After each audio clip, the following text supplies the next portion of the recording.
Wine with goats. Cheers. Happy a couple days after Mother's Day.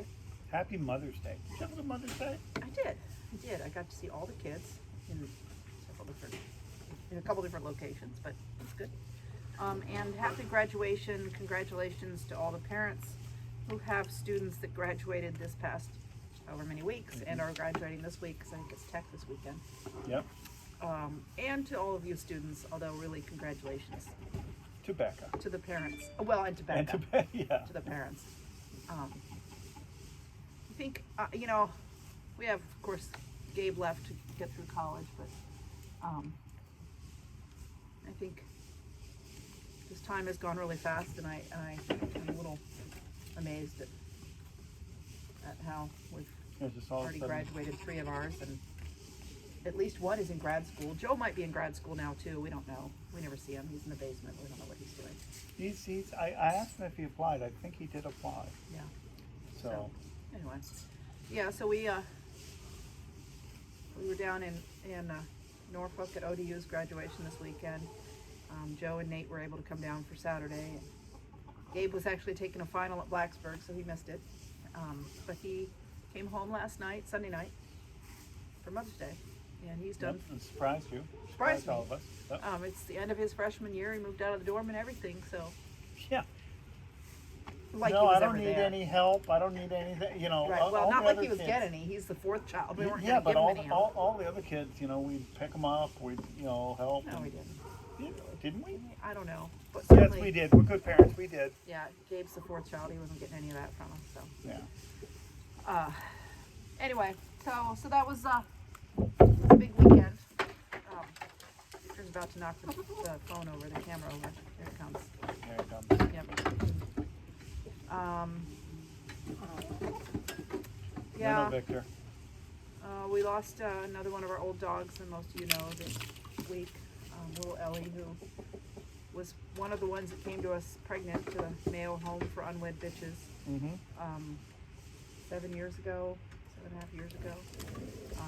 It seems like a lot longer than that. Yeah, well, she was old then, and she brought a couple babies into this world who are still very much loved by their families. And Who were her babies? Not Death Row. You Death, should tell Death that. Row was one of her You babies. should tell that story. One of her babies is Keeney, who lives in Scotts Bluff, Nebraska, Lisa's mom. And one is Pedro, who lives with Warren Shadle. I had to break the news to Warren to break the news to Pedro today that he's an orphan now. Although maybe not. We don't know who his daddy was. Dad could be around. So, anyway, but yeah, she had 3, and one was really tiny from the get-go, and I think he had was, an eye infection, like really bad, and so we decided when he was about a week old that eye had to be removed, even though he was fragile. And I was posting that on Facebook, and everybody was following little Jethro's story, and then when he died, I had to post that he had died, and one of my friends was telling her girls, who had been telling the story to her girls all along, about Jethro, go Jethro, he's gonna make it, oh, he's really struggling, but he's gonna be okay. And she had to break the news to them. This was you, Heather Carroll. She had to break the news to them that day that Jethro had died, and her one daughter said, well, of course he died. I can't believe they named him Death Row. So all the time, Delaney had thought that we were calling that puppy Death Row. Well, he pretty much was. Well, he was. I don't remember what we had called those others, but Ellie was Ellie Mae Clampett from Beverly Hillbillies and Ellie Mae Clampett Mayo. and then it was Jethro and Jed and I don't remember what we called. Yeah, I don't know what we called. She the should have been female until she Granny. got a name. Anyway, so yeah, little Jethro Death Row.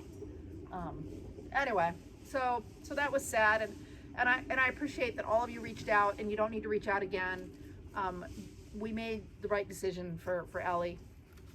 I guess I particularly appreciate my colleagues who understand how hard it is for me to take care of one of my own like that and help them along, but then still have to go back to my patients and my clients who are waiting for me and my clients will be sympathetic and sad, but to have to go straight back to work, and it's hard, and again, I appreciate most of all, I appreciate my colleagues for reaching out and understanding that. So Yeah, if you sent condolences, thank you. yeah. We still have, I mean, my God, we've got some old ones here. Johnny is 13 or 14, How long are these goats gonna live? and Mystery is 14 or 20 or whatever. Look at him. so, It's you can't see our little Billy goat. Yeah, He's cute. He's only a year old. I guess he's got some time. yeah, I assume so. Anyway, so we were on the road to Norfolk and back. Kevin drove the whole way Because he there could. was traffic. Oh my God. Huh? glad we didn't have one of my cars because stick No. shift. Yeah, I would have burned the clutch out. Yeah, well, I wouldn't have let you drive because you did that already on that trip one time. Ah, I did. Yeah. I did. So, but my next big trip is to, I'm driving to Orlando in about 3 weeks for a big veterinary conference because I like to take a road trip, and I got lots of people along that trip that I'd like to see. But now I understand that I might not be able to buy gas anywhere up and down the East Coast, and so, hey, there you go, Maggie. Is that a real thing? Becca said go out and buy gas. I don't know. Yeah, but what else? We had one of our Kinseys was injured. One of the Yeah. Golden Comets was injured. I had to take her Chickens, into work. one of the One of the chickens. chickens, right? I think she tried to get out of the pen, or she did get out of the pen, and she cut her back doing that. And so, and she's got kind of a limp to her. So I took her in yesterday, and had to put some sutures in her. First, I had to read about what I could give her medication-wise, and not have to throw out her eggs forever. And Right. so I ended up doing just a local. I think you just needed to, soak her in soy sauce No, and breading. and Panko. panko. Panko. Yeah. Bread cup. Yeah, but, Yeah. So I put a couple sutures in her after doing a little topical local. And then after I finished, I fed her an egg raw, which stunned and horrified everybody at work that I cracked open one of her eggs, or one of One of her their sister's eggs. and she, ate it with gusto. If you've never seen that, we should have a little video where we take an egg and we just toss it out there, and the hens chickens, just come. Yeah, they go crazy for it. When I'm collecting eggs now, they follow me around in the hopes that I'm going to drop one. There were two broken ones today that I found in the bin of 1,000 eggs that we have. Oh, were there? Right. So you tossed them out? I tossed them out, Yeah. and even the little wounded one comes. She gets herself going, and they get Yeah. over there. So anyway, I finished suturing her up, and she was in a cage at work, and a couple hours later she laid an egg in there, which is the first of my patients ever that has immediately offered me some food after I did some care for them. So I thought that was kind of her. Did you eat the egg? It's in the bin. Is it? Okay.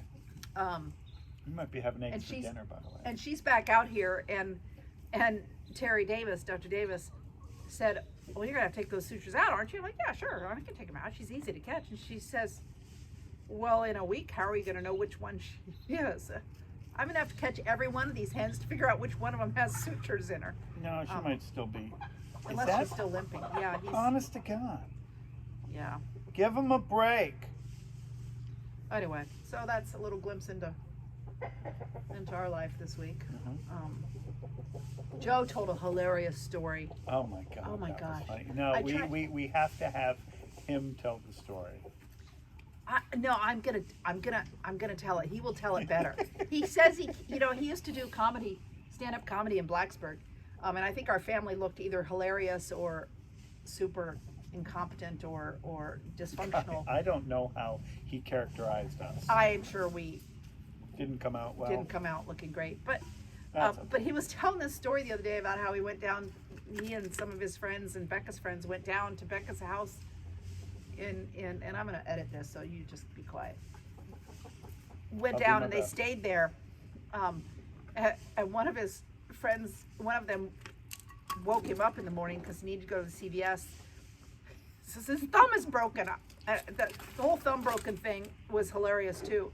But Joe says he comes and wakes me up, and I'm laying on the floor in Becca's house, and I'm covered in ants because I fell asleep in some juice or something. So the vision of my son waking up on the floor. He must have passed Probably. out in the kitchen on the floor in the juice. Covered in juice and ants. Ants. So, And they're running around to CVS to get this medication that they had to have for the kid with the broken thumb, but he didn't need the medication for the broken it thumb. was something else he needed medication for. Yeah, he just had a broken thumb. Yeah, anyway, It's the whole like, story. You drive me around and Joe's Come on, covered Joe, with I need you to take me to ants CVS. And Joe's covered in ants and juice. Anyway, again, that's one of those things that I didn't need to know about at the time, and it's hilarious a year later.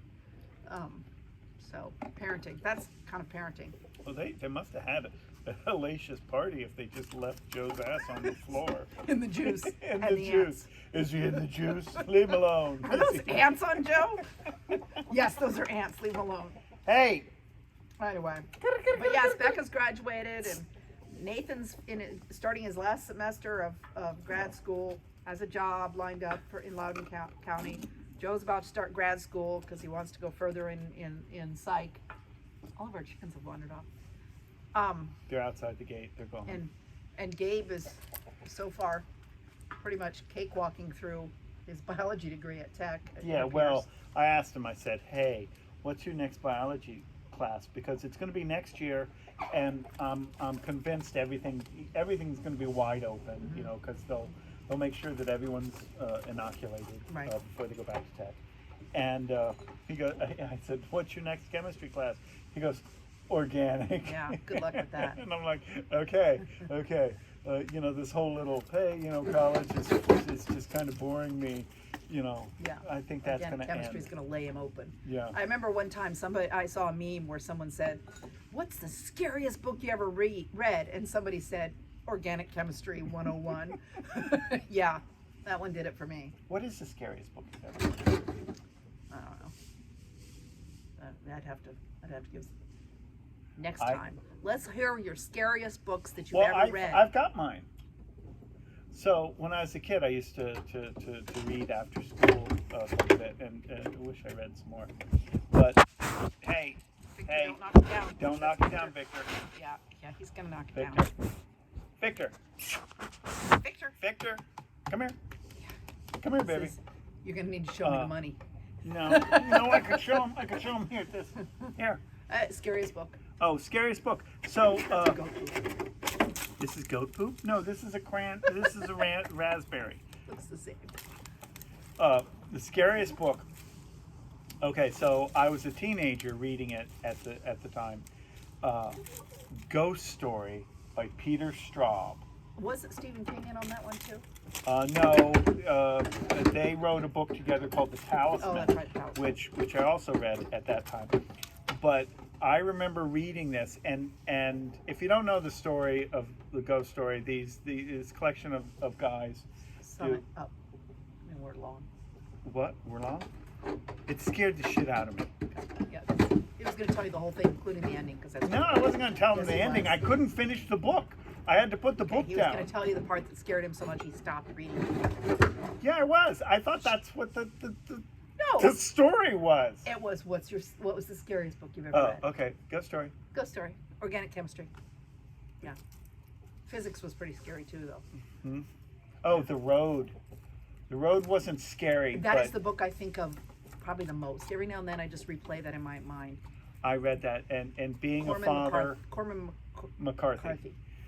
And being a father with children, because the boys were young when I read that.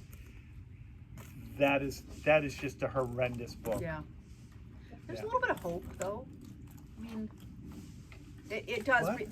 That book replays in my head a lot, and also the way that Cormac McCarthy writes his books, he doesn't capitalize any words.